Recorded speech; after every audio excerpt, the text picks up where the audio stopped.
Next question. Question says a proton beam is going from north to south and a electron beam is going from south to north. तो आपकी एक proton beam है, let's say ये आपके north direction है या आपकी south direction है. तो आपकी प्रोटॉन बीम है is going from north to south. ये आपके पॉजिटिव चार्जेस हैं और प्रोटॉन की बीम है एक साथ ऐसे बीम बना लेते हैं, ये ऐसे इधर जा रही है. ठीक है, बहुत सारे प्रोटॉन्स हैं इसमें, राइट.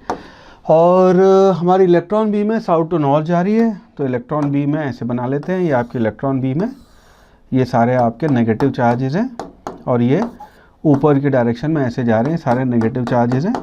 और ये going from south to north, ये आपका सिनेरियो है.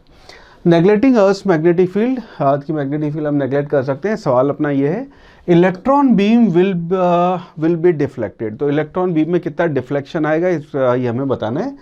और विल बी डिफ्लेक्टेड ऑप्शन है हमारे टुवर्ड्स द प्रोटॉन बीम, तो इसका डिफ्लेक्शन इस तरफ हो जाएगा towards the proton beam. Away from the proton beam, उससे दूर हो जाएगा, या फिर अपवर्ड्स या डाउनवर्ड्स. अपवर्ड का मतलब नॉर्थ और साउथ हो जाएगा. ठीक है, ये आपके चार ऑप्शन हो गए. राइट, अब देखो इसको ऐसे देखना.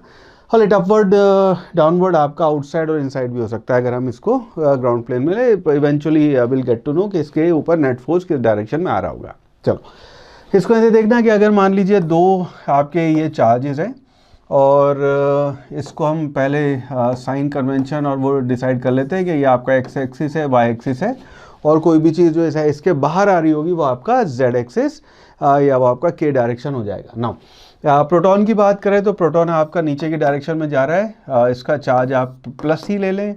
ये आपका इलेक्ट्रॉन है, ये आपका ऊपर की डायरेक्शन में जा रहा है, माइनस चार्ज है. लेट्स कॉल दिस, हालांकि सवाल में दिया नहीं हुआ है और एक्चुअली उसकी ज़रूरत भी नहीं है, but let's call them velocity. दोनों की वी वेलोसिटी है. शुरू में आइडेंटिफाई अलग अलग करने के लिए V1 V2 कह लेते हैं, बाद में इसकी वैल्यू डाल लेंगे. वैल्यू से कोई फ़र्क नहीं पड़ेगा बिकॉज हमें सिर्फ डायरेक्शन बतानी है. लेट अस से इन दोनों के बीच का डिस्टेंस आपका r है. नाउ अब इस केस में अगर हम बात करेंगे कि ये आपका चार्ज 1 है, चार्ज 2 है, इसको हम 1 कह देते हैं. इसके ऊपर हमें फोर्स की डायरेक्शन बतानी है. नाउ इसके ऊपर जो फोर्स आपका अप्लाई हो रहा होगा उस फोर्स को हम लिख सकते हैं F12 ड्यू टू 1. इसके ऊपर जो फोर्स है उसको हम लिख सकते हैं इसका charge which will be minus E multiplied by इसकी velocity which will be V2 cross product B21. B21 का मतलब है कि इसके वजह से जो यहाँ मैग्नेटिक फील्ड आ रही होगी और उसका जब आप V के साथ क्रॉस प्रोडक्ट करेंगे उससे हमें इलेक्ट्रॉन के ऊपर नेट फोर्स, मैग्नेटिक फोर्स किस डायरेक्शन में, उसकी वैल्यू यहाँ पे मिलेगी. ना इसको आप यहाँ लिख सकते हैं this will be equal to minus E, ये हो गया आपका V मल्टीप्लाइड बाय. नाउ इसकी वजह से आपकी जो वहाँ मैग्नेटिक फील्ड होगी उसको अगर लिखना हो तो उसे हम लिखेंगे that will be equal to, इसको आप लिख सकते हैं mu naught divided by 4 pi इसका charge which will be e multiplied by, अच्छा 4 pi divide by r cube multiplied by, इसको हम लिखेंगे ई. इसके बाद यहाँ वेलोसिटी, ये आ गई आपकी V1 क्रॉस आर, ये आपकी मैग्नेटिक फील्ड की वैल्यू हो जाएगी. नाउ पहले यहाँ पे डायरेक्शन को एक बार रिजॉल्व कर लेते हैं और V1 क्रॉस आर की जो आपकी डायरेक्शन आएगी. नाउ V1 आपका यहाँ पे अब हम राइट हैंड आपका पाम रूल लगा सकते हैं या फिर राइट हैंड आपका थंब रूल लगा सकते हैं. ठीक है, सो यहाँ पे अगर V1 की बात करें तो V1 की डायरेक्शन नीचे है, R आपका उस तरफ है, तो R आपका पहला वेक्टर इधर, दूसरा वेक्टर उस डायरेक्शन में हुआ, तो पहला वेक्टर आपका माइनस y के डायरेक्शन में है और आपका सेकंड वेक्टर इस डायरेक्शन में. तो आपका पाम आगे की तरफ आया तो इसकी डायरेक्शन जो है वो आ जाएगी आपकी k कैप. ठीक, तो अब इसमें mu naught i by 4 pi r cube ये कांस्टेंट है, इसको बाहर ले आते हैं तो इसकी वैल्यू आ गई माइनस ई. ये बचेगा आपका V क्रॉस, अच्छा इसको पहले हमने बाहर लिखना था, ई. ये आ गया आपका, एक काम करते हैं ई को भी एक साथ लिखेंगे तो ये आ जाएगा आपका mu naught divided by 4 pi r cube. ये वाला ई और ये वाला ई मल्टीप्लाई होके ई स्क्वायर. अब ये बचा आपका V. नाउ V जो आया आपका, अच्छा V और V जो है इसकी वैल्यू आपकी हो गई आपकी V स्क्वायर हो जाएगा. मैग्नीट्यूड लेट्स से हम यहाँ पे सेम ले रहे हैं, अलग अलग भी होगा तो इसमें डायरेक्शन नहीं बतानी तो कोई फ़र्क नहीं पड़ेगा. तो V1 V2 या फिर इसको आप V स्क्वायर लिख सकते हैं.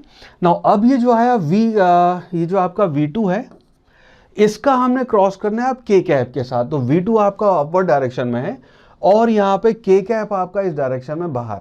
तो इसका मतलब नेट फोर्स जो इसके ऊपर यहाँ पे लग रहा होगा, ये जो भी वैल्यू आई उसकी वैल्यू आपकी इस डायरेक्शन में हो जाएगी। So this will be equal to v square r और इसकी डायरेक्शन हो गई प्लस आई कैप।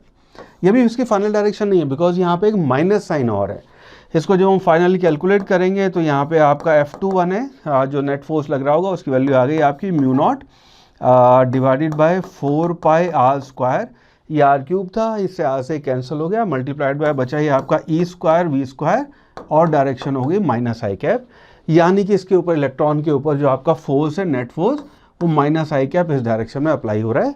सो ये आपका मैग्नेटिक फोर्स का डायरेक्शन हो जाएगा ना। यहाँ पे एक और फोर्स आपका एप्लीकेबल है जिसको हमने इलेक्ट्रोस्टैटिक के चैप्टर में पढ़ा है, विच इज़ कॉल्ड आपका इलेक्ट्रोस्टैटिक फोर्स। ना इलेक्ट्रोस्टैटिक फोर्स क्योंकि आपका एक प्रोटॉन है और एक इलेक्ट्रॉन है, वो दोनों फोर्स आपके अट्रैक्टिव होंगे, तो यहाँ पे आपका मैग्नेटिक फोर्स भी अप्लाई हो रहा है और यहाँ पे आपका इलेक्ट्रोस्टैटिक फोर्स भी टुवर्ड्स ये अप्लाई हो रहा है। अगर कोई सिनेरियो हो जाए, मान लीजिए इसकी डायरेक्शन अपोजिट हो जाती, तो उस केस में मैग्नेटिक फोर्स आउटसाइड होता और इलेक्ट्रोस्टैटिक फोर्स आपका इनसाइड होता। उस केस में आपका इस बात से फ़र्क पड़ता है कि दोनों में से मैग्नीट्यूड किसका ज़्यादा है, उसकी भी अभी एक बार चर्चा कर लेते हैं। बट इस सवाल का आपका आंसर हो जाएगा टुवर्ड्स द प्रोटॉन बीम। तो आपका net electrostatic force towards the proton beam यहाँ पे अप्लाई हो रहा है, नेट मैग्नेटिक फोर्स वो भी उस तरफ अप्लाई हो रहा है, तो इसका डेविएशन इवेंचुअली इस डायरेक्शन में ऐसा डेविएशन इसका हो जाएगा ना। अगर यहाँ पे हमें कैलकुलेट करना हो कि आपका मैग्नेटिक फोर्स और इलेक्ट्रोस्टैटिक फोर्स का रेशो क्या होएगा ना, अगर यहाँ पे इसको हम कैलकुलेट करें तो हम कहें कि electrostatic force divided by magnetic force. तो इलेक्ट्रोस्टैटिक फोर्स है उसको हम लिख सकते हैं this will be equal to k. एक काम करते हैं, के की जगह 1/4 पाई एप्सिलॉन लिख लेते हैं सीधा, will be equal to 1/4 pi epsilon q square divided by r square. ये तो हो गया आपका इलेक्ट्रोस्टैटिक फोर्स। ना इसको हम इससे डिवाइड करेंगे, तो एक काम करते हैं, इसका रेसिप्रोकल लेके मल्टीप्लाई कर देते हैं, मल्टीप्लाइड बाय दिस। तो इसका रेसिप्रोकल लेके मल्टीप्लाई करेंगे तो ये आ जाएगा आपका 4 pi r square divided bye, ये बचा आपका, अच्छा ये मल्टीप्लाई हो रहा है, जगह कम पड़ गई, बट ये बचेगा आपका mu naught E square which is actually charge का square multiplied by V square. तो नाउ यहाँ पे आपका electrostatic force divided by magnetic force जो है इसका रेशो आ गया। यहाँ पे आपका जब इन्हें मल्टीप्लाई करेंगे तो आपका चार्ज का स्क्वायर कैंसिल हो गया, आर स्क्वायर है वो भी आपका कैंसिल हो जाएगा, 4 पाई भी कैंसिल हो जाएगा। जो वैल्यू बचेगी वो आएगा आपका जो वैल्यू बचेगी ये आपका आ रहा है नीचे, एक मिनट रुको, इसमें वी स्क्वायर है, हाँ तो ये आ गया 1/v स्क्वायर मल्टीप्लाइड बाय ये आ गया आपका mu not epsilon not. Now ये बात अपने को पता है, म्यू नॉट एप्सिलॉन नॉट जो है ये रिलेशन अपने को हम यहाँ लिख लेते हैं, c की वैल्यू है उसको हम लिखते हैं 1/म्यू नॉट एप्सिलॉन नॉट। नाउ इसका मतलब ये है कि ये म्यू नॉट एप्सिलॉन नॉट को हम c के टर्म में अगर लिखेंगे तो आपका फाइनल रिलेशन हो गया Fe divided by Fm will be equal to c square divided by v square. अगर ये हमने अलग अलग मैग्नीट्यूड लिया होता तो v1 v2 आ रहा होता। नाउ इस सिनेरियो में नोटिस करना c स्क्वायर की वैल्यू v स्क्वायर से कहीं ज़्यादा होगी, c आपकी स्पीड ऑफ लाइट है, तो इसका मतलब इलेक्ट्रोस्टैटिक फोर्स आपका ये वैल्यू जो है उसकी वैल्यू आपकी कहीं ज़्यादा होगी मैग्नेटिक फोर्स से। तो अगर आपकी इलेक्ट्रॉन की बीम की डायरेक्शन भी हम अपोजिट कर देते, मैग्नेटिक फोर्स भी इधर होता, तो भी आंसर आपका टुवर्ड्स द प्रोटॉन बीम होता, बिकॉज इलेक्ट्रोस्टैटिक फोर्स का मैग्नीट्यूड कहीं ज़्यादा है एज कम्पेयर टू आपका magnetic force. And this is true for all the cases, ठीक है, दो चार्जेस अगर मूव कर रहे हैं सो आपका हर केस में ट्रू बात होगी, ठीक है। So that will be our final answer option 1 towards the proton beam.